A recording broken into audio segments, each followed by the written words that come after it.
boys and girls.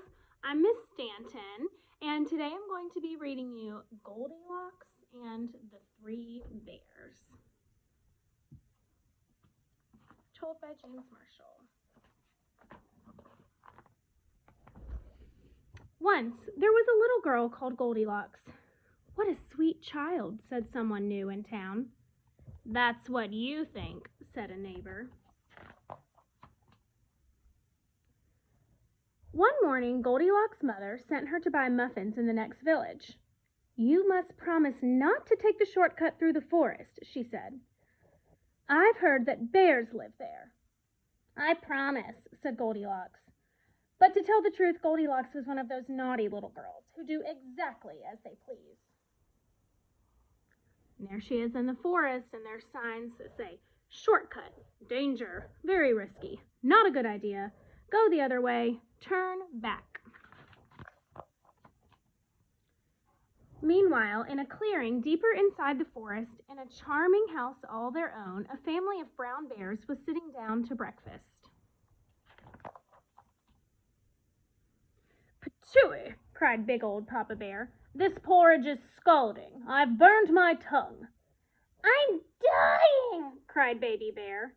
"Now really," said Mama Bear, who was of medium size, "that's quite enough." "I know," said Papa Bear. "Why don't we go for a spin while the porridge is cooling?" "Excellent," said Mama Bear. So they got on their rusty old bicycle, and off they went.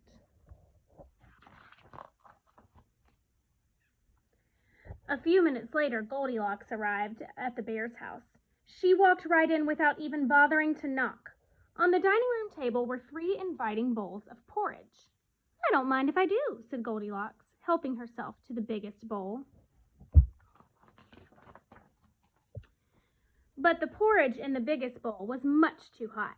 "Patooey!" cried Goldilocks, and she spat it out. Next, she tasted the porridge in the medium-sized bowl, but that porridge was much too cold. Then Goldilocks tasted the porridge in the little bowl, and it was just right, neither too hot nor too cold.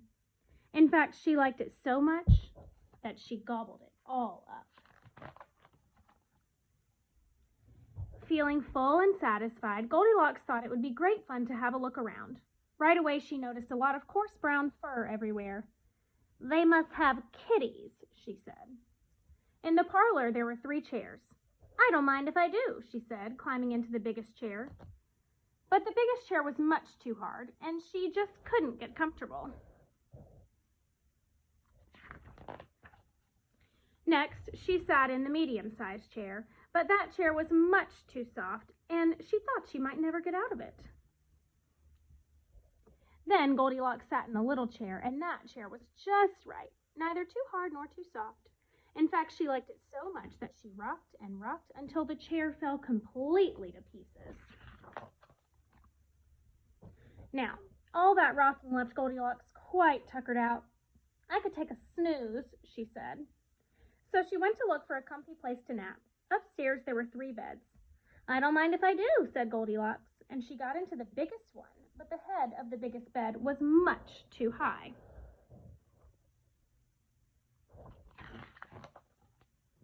Next, she tried the medium-sized bed, but the head of that bed was much too low. Then Goldilocks tried the little bed, and it was just right.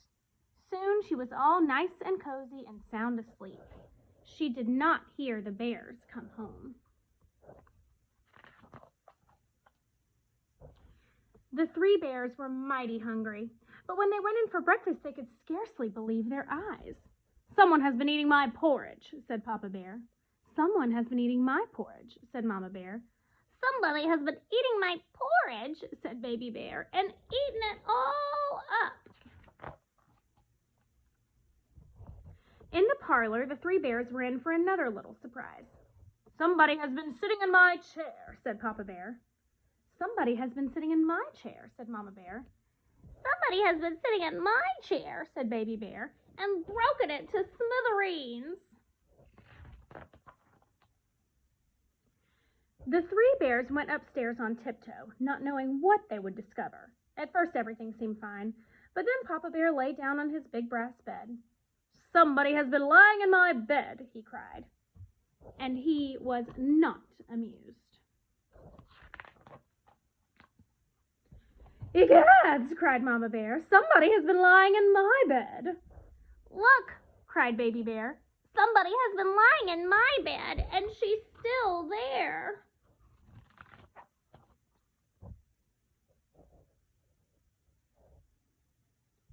"Now see here," roared Papa Bear. Goldilocks woke with a start, and her eyes nearly popped out of her head.